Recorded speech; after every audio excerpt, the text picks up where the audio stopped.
બનાસકાંઠાના પાલનપુરમાં ભાગળ ગામે એટીએસની તપાસ આખરે પૂર્ણ થઈ। 4 આરોપીઓના ઘરે એટીએસની ટીમે સર્ચ ઓપરેશન હાથ ધર્યું હતું। તમામ આરોપીઓ સાથે એટીએસની ટીમ ભાગળથી રવાના થઈ ચૂકી છે। અન્ય સ્થળોએ એટીએસની ટીમ આરોપીઓને લઈ જઈને તપાસ કરશે। જૈશ એ મોહમ્મદ સાથે સંકળાયેલા આ શખ્સો હોવાની શંકાને આધારે તપાસ કરાઈ રહી છે।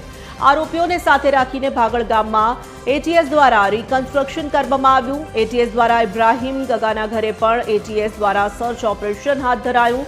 અહેમદ ગાજીવાલા ઇબ્રાહીમ ગગાના ઘરે પણ સર્ચ ઓપરેશન હાથ ધરવામાં આવ્યું। ઇબ્રાહીમ અગાઉ કાશ્મીરમાં તાલીમ લઈ ચૂક્યો હોવાની વિગતો પણ સામે આવી છે। 2 સગા ભાઈઓના ઘરે પણ એટીએસ દ્વારા સર્ચ ઓપરેશન હાથ ધરાયું। ચુસ્ત બંદોબસ્ત વચ્ચે ભાગળ ગામે એટીએસની તપાસ પૂર્ણ થઈ છે।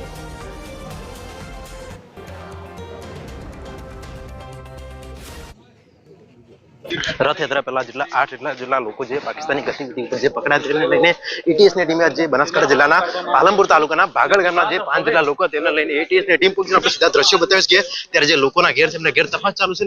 એટીએસની ટીમ અત્યારે ભાગળ ગામે પહોંચી સીધા દ્રશ્યો મોજૂદ છે કે જે 5 જેટલા લોકો તેમને લઈને ત્યારે તો પહોંચ્યું કે ઘરની ત્યારે તપાસ ક્યાંથી આ ઘેર રહેતા હતા અને શું હતું તેને લઈને તમામ પ્રકારની અત્યારે તૈયારી છે। જોકે એટીએસની ટીમે ત્યારે 5 જેટલા લોકોને લઈને ભાગળ ગામે પહોંચી વધુ તપાસ થાય તેવી બહાર આવી શકે તેવી શક્યતા છે। વિક્રમ ઠાકોર, ટીવી 18 બનાસકાંઠા।